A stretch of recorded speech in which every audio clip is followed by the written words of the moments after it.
Informasi pertama, saudara, sejumlah benda terlarang disita petugas dari kamar blok hunian rumah tahanan negara kelas 2B Banda Aceh Kamis malam. Meski tak menemukan narkoba dalam penggeledahan, petugas menemukan handphone seluler, senjata tajam, dan barang-barang terlarang lainnya.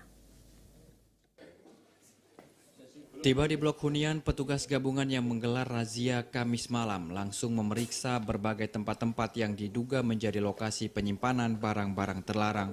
Petugas yang tergabung dalam tim Satuan Operasional Kepatuhan Internal Pemasyarakatan Kanwil Kementerian Hukum dan HAM Kemenkumham Aceh juga memeriksa warga binaan yang telah diminta berkumpul di pekarangan rutan di Gampong Kaju, Kecamatan Baitusalam. Dari razia sekitar 1 jam, petugas berhasil menyita berbagai benda terlarang yang didapat dari sejumlah blok yang dirazia.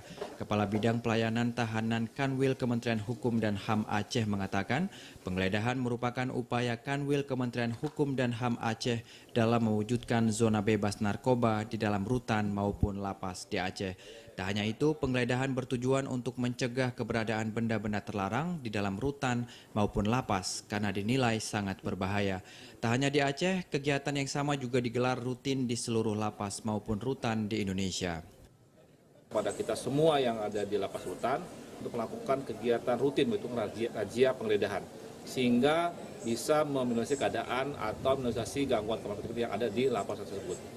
Dari hal-hal yang diinginkan tentunya, ya sebagaimana kita ketahui bahwa Aceh merupakan salah satu pemasyarakatan yang menyumbang hal-hal yang memang terkesan kurang baik. Tapi kita sudah concern bahwa kami semua pemasyarakatan ingin lapas rutan Aceh itu menjadi lapas yang bersih dari praktek-praktek masuknya halinar, HP, pungli maupun narkoba. Razia terhadap kamar hunian baik di rutan maupun lapas rencananya akan rutin digelar petugas gabungan. Tak hanya bentuk dukungan atas upaya pencegahan dan pemberantasan narkotika, aksi ini diharapkan mampu mewujudkan rutan maupun lapas menjadi zona berintegritas. Sementara itu, seluruh barang yang berhasil disita rencananya akan dimusnahkan. Dari Aceh Besar, Arman Konadi, TVRI melaporkan.